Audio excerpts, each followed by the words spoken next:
I'm Adam Steffey. I play with the Tyminski band, and I'll go ahead and get all the particulars out of the way. We'll just go down and let everybody give you all their particulars, and then we'll pick one right quick.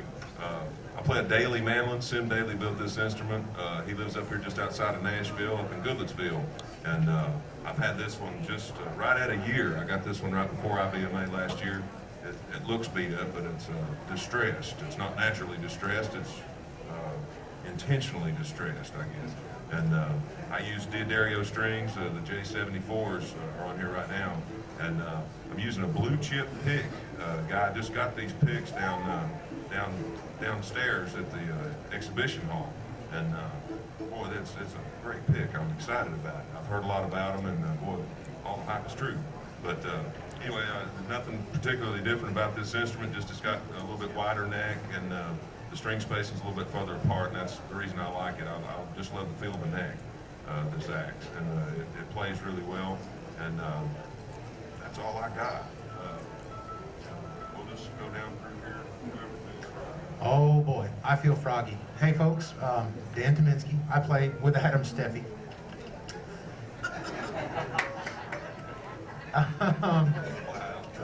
You're in trouble. That's how I'm known anymore. You're the guy that plays with Big Sexy, right? Yes. This is also a Daly mandolin. I have two mandolins. I have an Oliver Epidius mandolin and this Daly mandolin. Love them both. This one had the new string, so it won top honors today.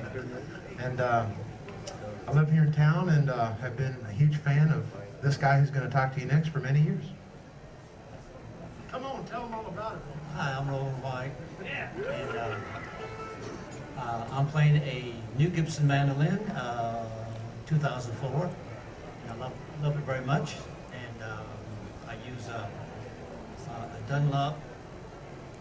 When I got this mandolin, I couldn't find a pick that worked for it, so I keep trying different things. And I had a student came to me one day, she said, well, try this. I was complaining about my pick. I tried it, I liked it.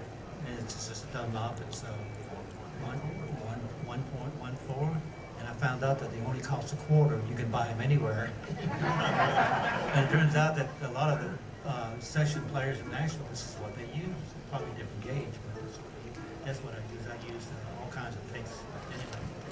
And I live in Nashville. I've been here 41 years. And that's all. My name is Sierra Hall, and I live in Birdstown, Tennessee. And I'm playing a Weber. This is, I actually got this mandolin here at IBMA last year. And it's intentionally beat up too. It's distressed. I use elixir strings and these Dunlap 1.14 picks. They got the little rhino on them. They're like a clear gold color. Real pretty. And yeah. And yeah, I've lived in Birdstown my whole life. Been playing mandolin for probably about close to 9 years now, and it's good to be here. Well, these guys are my heroes. So this is great. I'm actually, as John said, I was supposed to be in Fayetteville, Indiana tonight with Ricky and actually with Bruce Hornsby, and unfortunately nobody likes us up there. Our show got canceled, lack of ticket sales. So, yeah. But the good news, it's fun to be here on Friday. I'm not usually here on Friday and Saturday, but I've always loved the IBMA coming here. And my favorite part of IBMA was coming to the mandolin workshop. So it's a privilege to get to be up here with these great players and all heroes of mine. So anyway, Andy Leftwich from White House, Tennessee, and no, I did not inhale. Sorry. Just kidding.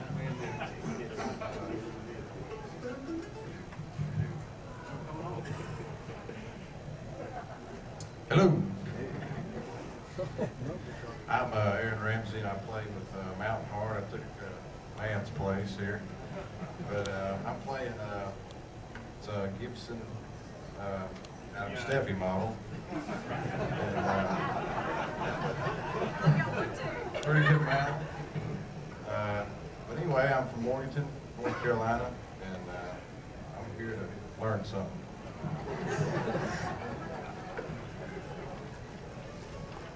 Yeah, you got to wonder. It's funny how did you ever think it would ever come to the point when mandolins would be distressed on purpose? Like let's just beat them up. It's pretty interesting. I'm Emory Lester. It's good to be on the Mandolin Workshop again with, again, my friends and heroes. I feel old being rolling.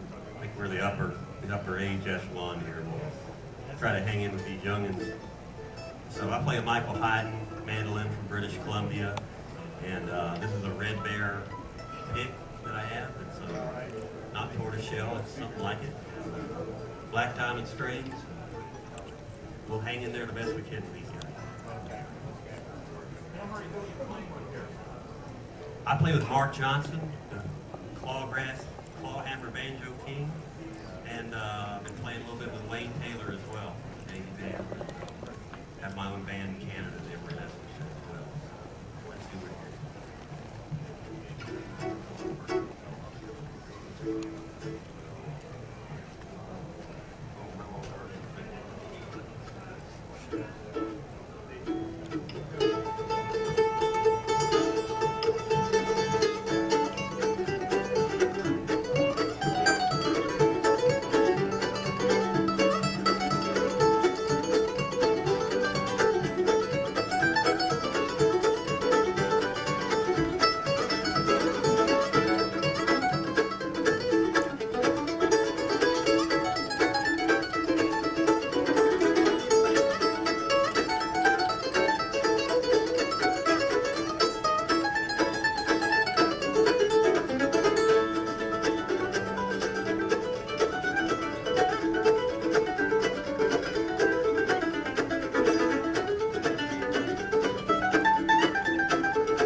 Okay, questions?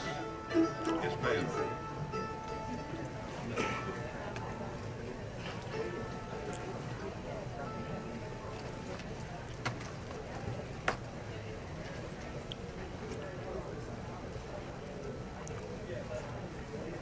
Right.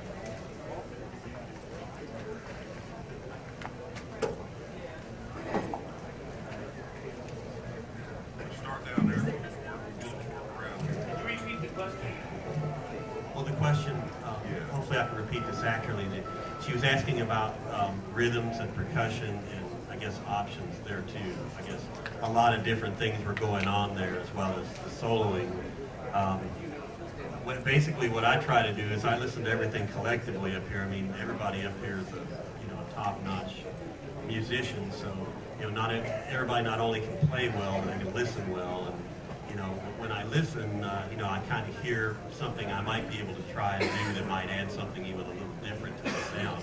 Maybe a little percussive. I know there was a couple things in there. I was kind of almost doing this kind of thing a couple times, just to give it a little bit of a percussive sound. A couple other maybe different chords or something, but just out of interest, I love the music and I love the sound of it. I love the effect it had to it or something. Anybody else want to comment?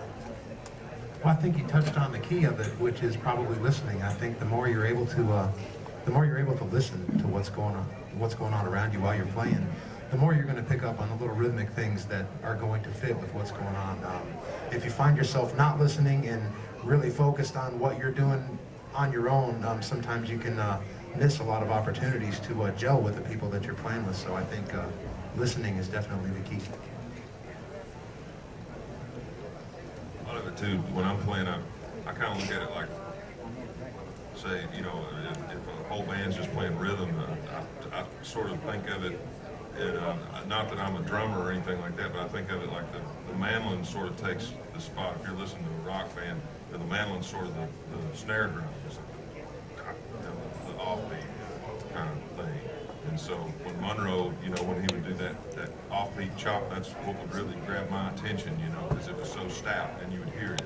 But there's other things you can do, like they were saying, kind of, whether it's like an open thing, it doesn't have to just be, all the time. And so I just think of it like if a drummer were playing, with brushes, they'll do the brush thing. Slower songs especially, real slow, tunes, you can do some more open chord type thing. It doesn't have to be. You've still got that kind of thing, but you're letting the chord ring out a little more than if you were just playing the straight chop all the time. So you can experiment with different things, and it's like the listening part and hearing what the song calls for and what you feel like it, you could add to it. And it's all subjective. You just kind of go with what you're feeling. Okay, we've got rhythm covered now, pretty well. I want to say one thing real quick. Years ago, while traveling with the Nashville Bluegrass Band in the early 90s, we were up there doing a Prairie Home Companion, and one of the guests that were there was Jethro Burns. And you had the whole day at the theater, in the green room, they had all kinds of food. And you could sit around and pick all day. When I first got to the theater about noontime, they started their own stage rehearsals about 1 o'clock. I came in the back door and somebody said, "Hey, who's out there?" I said, "Oh, hi." He said, "Hey, this is Jethro. Come on here, let's pick." Anyway, so I went and put my stuff up in the dressing room and came in there. And he showed me some stuff, explained to me something that was very, very, very easy to understand. And then so while on the job with the National Bluegrass Band, I started working this stuff out. And a lot of people ask me about it. I guess I'll have to do a book on it sometime. But if you will play that tune again really quick one time through, and I'm going to give you an idea what I do anymore.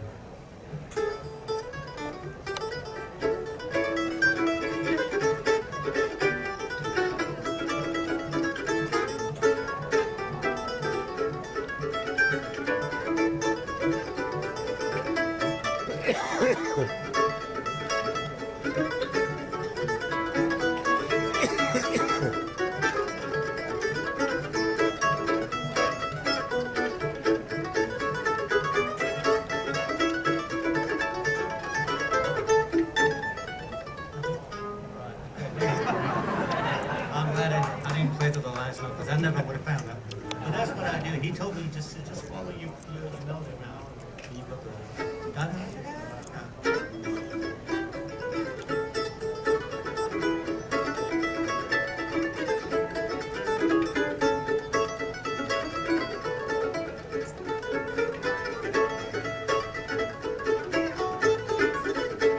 Don't always just chop, just kind of strum along and you play on the 1 and 3, like the bass beat playing. Otherwise, it's like chopping wood, which is a great lesson for me. That's what I do.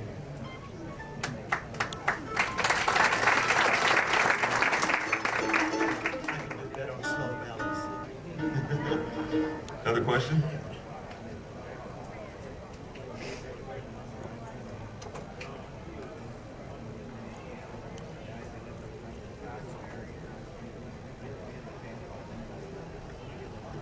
Too young to ask that question. Yeah, he was. That's what he needs to know. Yeah, that's awesome. You would ask that. The question was the setup and the action on each, the instruments. And on this one, I don't consider my action. Some people may consider it to be high, but I was speaking with someone about this. I think Sierra were talking about it yesterday. Where when you go to different climates, a lot of times, if we're out, I know when we go to Colorado or up in, we played up at the Grand Targhee Resort out in Wyoming, and it's such an elevation and it's really dry, and your mandolin just acts crazy in those conditions, because this one I'm used to playing it here in the southeast, where I'm from, and it's real humid and the mandolin's real juicy, I guess, and it really likes that. Then it gets up in the dry and it just feels really stiff, so a lot of it's where you're at, as far as just the air around it. Seems like the mandolin will be active. But this one, I just set it to where it's not buzzing and rattling when you, if you hit it, about as hard as you're going to play. Don't come from up here with it, and just try and destroy it. But if you're playing, about as hard as you're ever going to play, and it's not buzzing and rattling and carrying on, that's generally the way I'll set mine, and then just get the bridge set really well, where the intonation's proper. And that's what I go with. And this pick is. It's a heavy, it's not like I've used real thick, heavy, picks that are about like a quarter or something in thickness, but this one's, it's firm, but it's not really thick. It's easier to hold on to and negotiate, so, and I'm constantly experimenting with picks and stuff like that, so, you guys. Yeah, you need to get your action down where it's easy to play, because it's hard to be good. So, you get it down where it's easy to play. And, you're going to play loud, and it's good, I've got mine down slow, but if you were to play it really hard, it probably would just splash. So I keep it as low as I can. And you can only be so loud. Yeah, I think the trick is you have to know how you play. You have to know if you have a heavy right hand or if you have a light right hand. High action is great for some people. Low action is great for some people. I don't think there's any right or wrong way, but you should definitely have an action that suits your style of playing. Yeah, I've got a lazy right hand.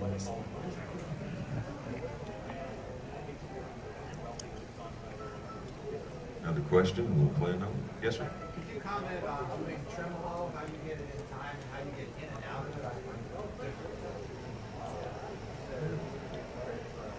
I'll tell you what, you can't count it. You can't count it. You can't count. I don't count it. Some people, yeah, I can't. Adam can count it. I notice like Adam's tremolo typically are in time. Like if the tempo is here, his tremolo will be. Dun. Some people, like a Doyle Lawson, he won't play. He's very free with it. Tremolo. I'm not the one to answer this question. I can barely chop. Never mind tremolo. Well, now tremolo, I have to look at it like, and even regardless how fast it is, the way I have to think about it is like usually it's a da da da da da da da da da da da da da da da, like it'd be.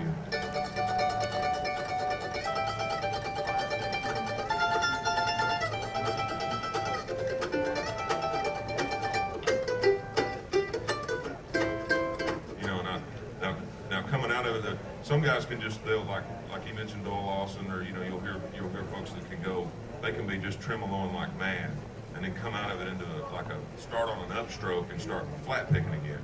And it's all I have to think in pick direction. I usually 99.9% of the time I'll start a phrase with a downstroke, and so I have to think of it when I'm coming out of that tremolo. It's almost like wherever the tremolo stops, I have to almost reset the pick and start with the downstroke. And there's some guys that are just real fluid and can come in and out of it, but usually I'm thinking of it as, I'll take the song. If it's a fast song and I'm going to do a tremolo section in it, I'll slow it down to figure out where I'm going to put it at and how I can get that, where it's, and it's rare that I'm playing a tune and then I go, because I can't do that. It's just, I never can pull that off clean, especially live. Sometimes live I'll try and get rambunctious and naughty, if you will, and say, hey, I'm gonna go for this. Why not?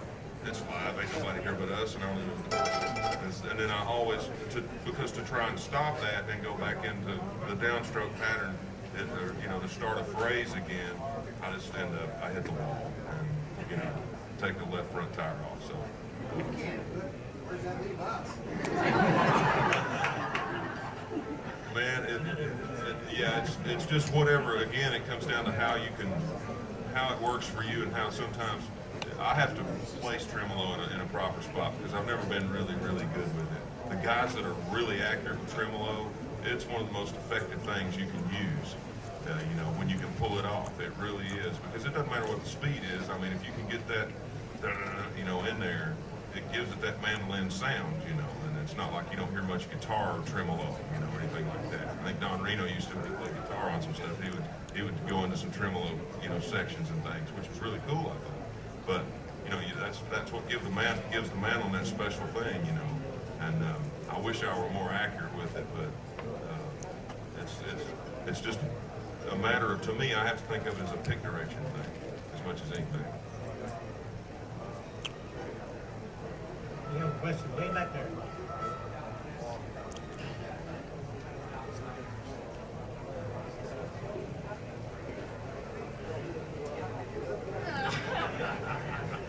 Well, I was just thinking, what can I play that sounds totally weird? Yeah. I just sort of knew that would sound weird over the IBMA. Yeah. Wasn't really thinking on the other scale for these. It was just work that would sound different. So, he was asking what I was thinking whenever I was playing that weird thing. The solo work, and I wasn't playing that. You're thinking about what you're going to have for dinner tonight. I Tell know, the I'm truth. thinking that Quiznos sounds pretty good upstairs in a little bit. Yes, sir. Dave Breaking Dixon. It's not fast. Do we have to play it fast? Dave Breaking Dixon.